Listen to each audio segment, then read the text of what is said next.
السلام علیکم ورحمۃ اللہ وبرکاتہ۔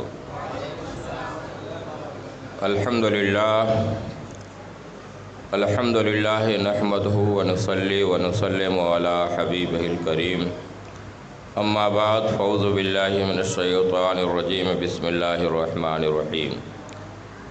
یا ایہا الذین آمنوا اتقوا اللہ وکونوا مع الصادقین۔ صدق اللہ العظیم وبلغ رسولہ النبی الامین الکریم، ونحن علی ذلک لمن الشاہدین والشاکرین، والحمد للہ رب العالمین۔ کیا فیض رساں خواجہ دربار تمہارا ہے، کیا فیض رساں خواجہ دربار تمہارا ہے، دنیا نے یہیں آ کر دامن کو پسارا ہے۔ ہندو ہو کہ مسلم ہو سکھ یا عیسائی، ہندو ہو کہ مسلم ہو سکھ یا عیسائی، خواجہ تیری چوکھٹ سے لاکھوں کو سہارا ہے۔ اور ہم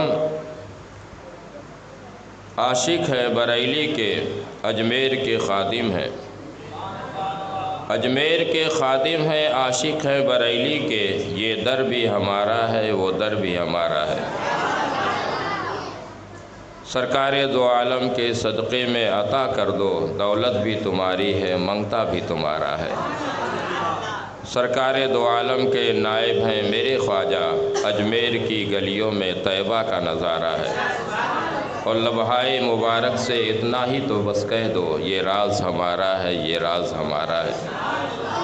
بارگاہ رسالت مآب میں درود پاک پڑھے، اللہم صلی علی سیدنا شفیعنا حبیبنا مولانا محمد معدن الجود والکرم، وعلی آلہ وصحابہ وبارک وسلم، صلاۃ و سلام علیک یا رسول اللہ، صلاۃ و سلام علیک یا حبیب اللہ۔ حضرات، ہم سب کے اوپر اللہ کا احسان ہے، اس کا کرم ہے کہ اللہ تبارک و تعالیٰ نے ہم سب کو انسان بنایا، اشرف المخلوقات بنایا، ایمان کی دولت سے مالا مال کیا، اور اپنے پیارے حبیب سرکار دو عالم صلی اللہ تعالیٰ علیہ وسلم کے دامن سے ہم کو وابستہ کیا۔ پیارے آقا صلی اللہ تعالیٰ علیہ وسلم پوری کائنات کے لیے رحمت بن کے جلوگر ہوئے۔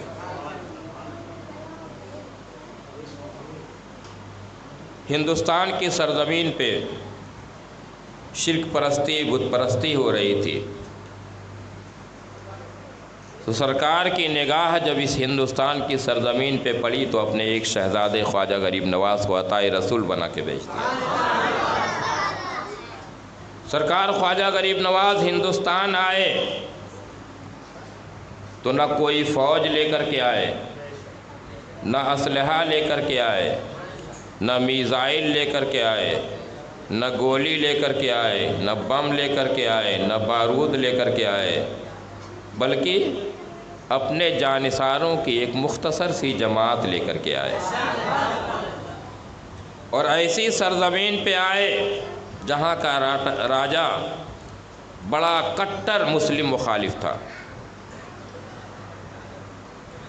مگر سرکار کا حکم تھا، اس لیے سرکار خواجہ غریب نواز بے خوف و خطر ہندوستان کے سرزمین پہ آئے، اور ایک سائے دار درخت کے نیچے آ کر کے بیٹھ جاتے ہیں۔ جب راجہ کو پتہ چلا، درباریوں نے کہا کہ کچھ مسلمان آ کر کے اے راجہ، اجمیر میں ان لوگوں نے اپنا ڈیرا جما لیا ہے۔ تو راجہ نے کہا بھگاؤ ان کو، فوراً بھگاؤ۔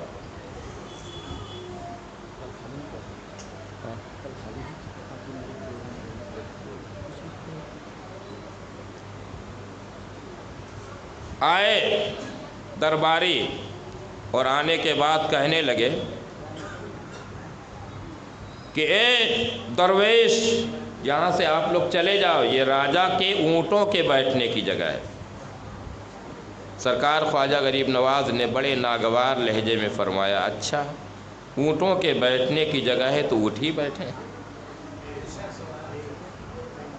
اللہ والوں کی زبان سے جو نکل جاتا ہے، گفتے اللہ بوت گرچہ از حلقوم عبداللہ بود، ان کا کہنا اللہ کا کہنا ہوتا ہے، اگرچہ حلقوم زبان یعنی اللہ کے بندے کی ہوتی ہے۔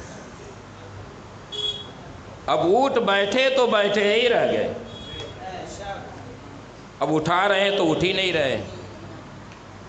راجا کے درباری پریشان کہ اونٹ تو بیٹھے ہی ہے، اٹھ ہی نہیں رہے ہیں۔ راجا کے دربار میں گئے، کہا کہ اے راجا، اونٹ بیٹھے ہیں تو بیٹھے ہی رہ گئے، اٹھ ہی نہیں رہے۔ اب دیکھو اونٹ بیٹھے ہیں،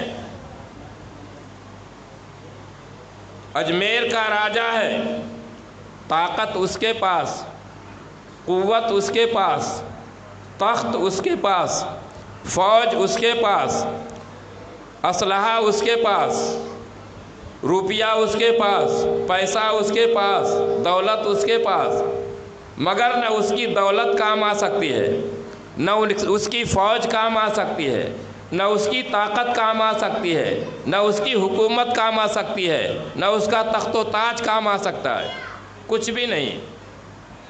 سب کوشش کر کے تھک گئے، کہا کہ ہم اپنے طاقت کے بلبوتے پر تو کچھ نہیں کر سکتے، اب جاؤ ان درویشوں سے ہی کہو کہ وہی کچھ کرے، معافی مانگو۔ آئے، کہا بابا معاف کہہ دو۔ اٹھ بیٹھے ہیں، اٹھ ہی نہیں رہے ہیں۔ سرکار خواجہ غریب نواز نے کہا جاؤ، اٹھ گئے، ادھر زبان سے نکلا ادھر اٹھ گئے۔ تو دیکھو ایک مرد کامل ہے، ایک اللہ والا ہے، جس نے اپنے آپ کو اللہ کی رضا کے لیے فنا کر لیا، اپنے آپ کو مٹا دیا، تو اس کی زبان کا یہ عالم کہ کہہ دیا اٹھ بیٹھ جاؤ تو بیٹھ گئے، اٹھ جا تو اٹھ جاؤ۔ اور تمہارے پاس، تم نے تخت کے مالک بنے، تاج کے مالک بنے، دولت اکٹھا کی، فوج اکٹھا کی، اسلحہ اکٹھا کیے، مگر مجبور تم راجا ہو کر کے مجبور۔ یہ 5 سال چناؤ والے راجا نہیں تھا، وہ خاندانی راجا تھا۔ تم راجا ہو کر کے مجبور، اور میرے خواجہ درویش ہو کر کے مختار، جو کہہ دیں ہو جائے۔ اب دوسری جگہ گئے، خواجہ نے اپنا ڈیرا ڈالا،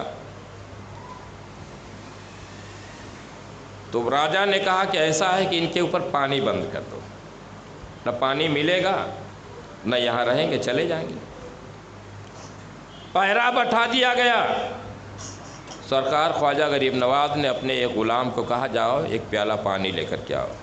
غلام پہنچا تو دیکھا کہ انا ساگر کے کنارے پہرا بیٹھا ہوا، کہا نہیں، ہم پانی نہیں لینے دیں گے تمہیں۔ آیا غلام، کہا حضور وہاں تو پہرے دار بیٹھا دیے گئے ہیں، پانی پہ پہرا لگا دیا گیا ہے، پانی نہیں لے سکتے۔ سرکار خواجہ غریب نواز نے کہا کہ جاؤ تم کہہ تو دو، ارے تم انا ساگر کے قریب نہیں جا سکتے، لیکن دور سے کہہ دینا کہ انا ساگر تجھے خواجہ نے بلایا ہے۔ وہ غلام بھی کیسے تھے، میرے خواجہ نے جو کہہ دیا کہہ دیا۔ آج تو معاملہ یہ ہے کہ دعویٰ یہ کرتے ہیں کہ ہم اللہ والے ہیں، توحید پرست ہے، چلے پہ چلہ مارتے ہیں، مگر کہتے ہیں نبی کو کوئی اختیار نہیں۔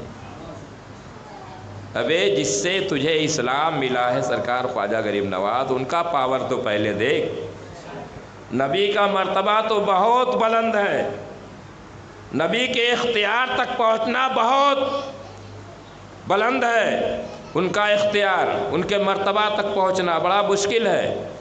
نبی کے غلاموں کی شان دیکھو کہ خواجہ کا غلام گیا، کہا اے انا ساگر تجھے خواجہ نے بلایا ہے۔ تب انا ساگر نے یہ نہیں کہا، آج بھی آپ دیکھ لو، انا ساگر جا کر کے دیکھو، بہت بڑا تالاب لبالب بھرا ہوا ہے کہ ایک پیالے میں کیسے آ سکتا ہوں؟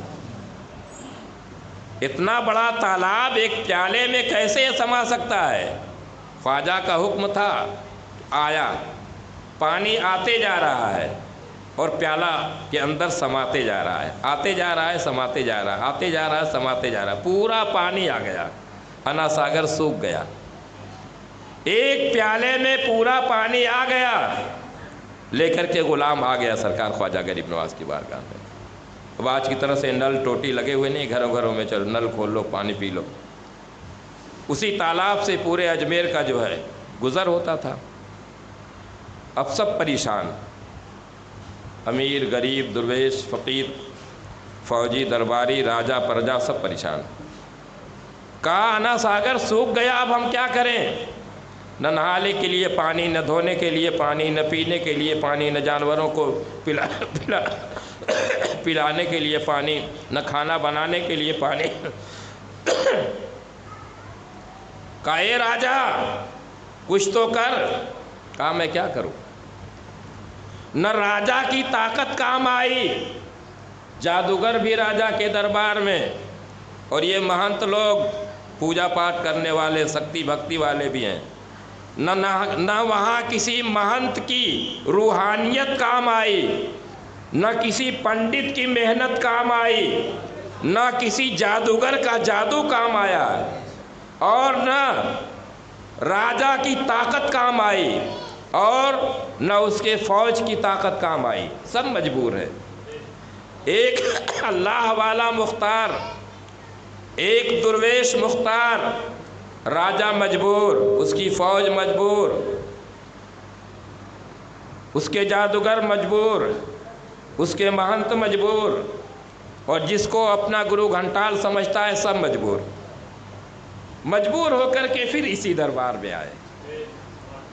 کہا کہ آپ تو اس نبی کے غلام ہیں، آپ اس نبی کا کلمہ پڑھتے ہیں جو انیسِ بے کساں، چارہ سازے دردمندہ ہے، لوگ پیاس سے تڑپے، آپ کو کیسے ہو سکتا ہے؟ خواجہ نے کہا کہ اے غلام یہ پیالہ لے جا اور لے جا کے وہی تالاب میں پلٹ دے۔ غلام لے کے گیا، ایک پیالہ پانی پلٹا، پورا تالاب لبالب بھر گیا۔ مگر اس کی سمجھ میں نہ آیا کہ خواجہ کا پاور کیا ہے۔ نعرہ تکبیر، نعرہ رسالت، علماء اہل سنت، مسلک اعلیٰ حضرت، جشن سرکار خواجہ غریب نواز، حضرت علامہ سید ریحان رضا صاحب قبلہ، حضرت مولانا فضل الرحمان صاحب، حضرت مولانا نیاز کمالی صاحب قبلہ، نعرہ تکبیر۔ دیجئے دیکھیے علماء اکرام کا جم غفیر آ گیا ہے۔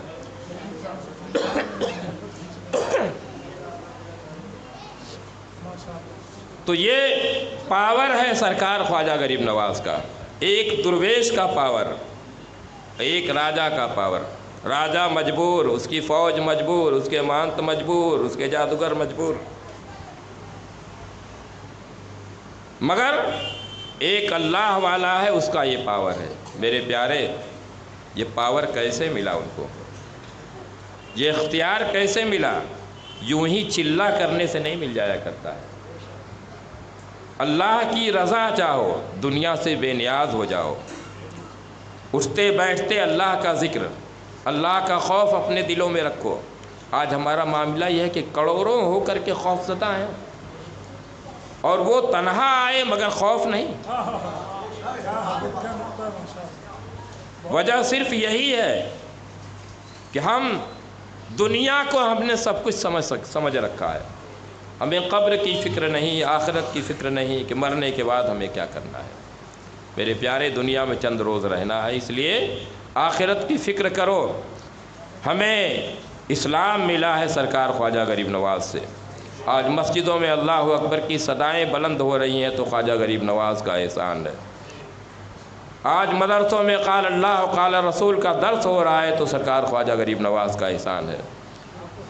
ہم اپنی مسجدوں میں نماز پڑھ رہے ہیں، قرآن کی تلاوت کر رہے ہیں، سرکار خواجہ غریب نواز کا احسان ہے۔ تو جب سرکار خواجہ غریب نواز سے ہم کو دین ملا، اسلام ملا، تو ہم احسان فراموش نہیں ہیں۔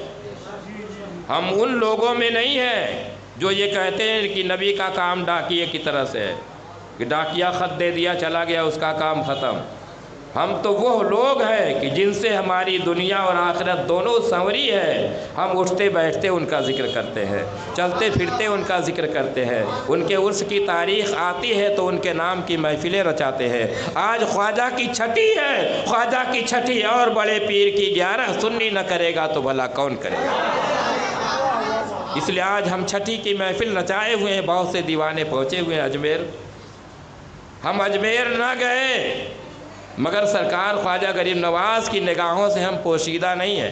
ایک حدیث پاک سنا کر کے میں اپنی تقریر ختم کرتا ہوں۔ میں تمہید کے لیے کھڑا تھا، آپ لوگوں کا ماحول بنانے کے لیے، اس لیے کہ شاعر اسلام جب آئیں تو آپ کا ماحول مزاج جب بڑھیا دیکھیں گے تو جھوم کر کے پڑھیں گے۔ حضرت ابو ہریرہ رضی اللہ تعالیٰ عنہ سے مروی ہے کہ اللہ تبارک و تعالیٰ، پیارے آقا صلی اللہ تعالیٰ علیہ وسلم ارشاد فرماتے ہیں کہ اللہ تبارک و تعالیٰ کا ارشاد ہے کہ میرا بندہ جس نے میرے کسی ولی سے جنگ کی، جس نے میرے کسی ولی سے عداوت کی، من عاد لی ولیا فقد آذنتہ بالحرب، جس نے میرے کسی ولی سے عداوت کی تو اسے اعلان جنگ ہے۔ اور بندہ جس چیز کے ذریعے میرا قرب حاصل کرتا ہے اس میں فرائض مجھے زیادہ محبوب ہے، یعنی جب تک وہ نماز نہیں پڑھے گا میرے قریب نہیں ہو سکتا۔ یہ روحانی نماز سے کوئی قریب نہیں ہو سکتا اللہ کے، وہ دھوکے میں ہے، شیطان کا وہ فٹ بال ہے، شیطان اسے اپنے پیر سے ادھر ادھر کھیلتے رہتا ہے۔ فرائض کے ذریعے اللہ کا قرب حاصل ہوتا ہے اور نوافل کے ذریعے بندہ قریب ہوتا رہتا ہے، اللہ کے قریب ہوتا رہتا ہے۔ جب بالکل قریب ہو جاتا ہے تو پروردگار عالم کا ارشاد ہے کہ میں اس کا کان بن جاتا ہوں جس سے وہ سنتا ہے، میں اس کی آنکھیں بن جاتا ہوں جس سے وہ دیکھتا ہے، میں اس کا ہاتھ ہو جاتا ہوں جس سے وہ پکڑتا ہے، میں اس کا پاؤں ہو جاتا ہوں جس سے وہ چلتا ہے۔ تو ظاہر سی بات ہے کہ اللہ تو جسم و جسمانیت سے پاک ہے، تو اب آنکھ بننے، کان بننے کا کیا مطلب، ہاتھ پاؤں بننے کا کیا مطلب؟ مطلب یہ ہے کہ وہ اللہ والا ہوتا ہے، درویش ہوتا ہے، مگر اس کی آنکھوں میں قدرتی طاقت آ جاتی ہے، رہتا ہے اجمیر میں دیکھتا ہے بمبئی کو، رہتا ہے اجمیر میں دیکھتا ہے حیدرآباد والوں کو، رہتا ہے اجمیر میں دیکھتا ہے پوری دنیا والوں کو۔ جہاں جہاں بھی اس کے دیوانے اس کے نام کی محفل سجائے ہوتے ہیں وہ وہیں سے ملاحظہ فرماتے ہیں، اور جہاں جہاں ان کے نام کے زندہ باد، زندہ باد، اللہ یا رسول اللہ، رہتے ہیں اجمیر میں، ہم یہاں سے یا خواجہ غریب نواز پکارے وہیں سے سن لیتے ہیں۔ اللہ تبارک و تعالیٰ سرکار خواجہ غریب نواز کے فیوز و برکات سے ہم سب کو خوب خوب مستفیض و مالا مال فرمائے۔ خواجہ نے ایک نگاہ ڈال دی تو بیڑا پار ہو جائے گا۔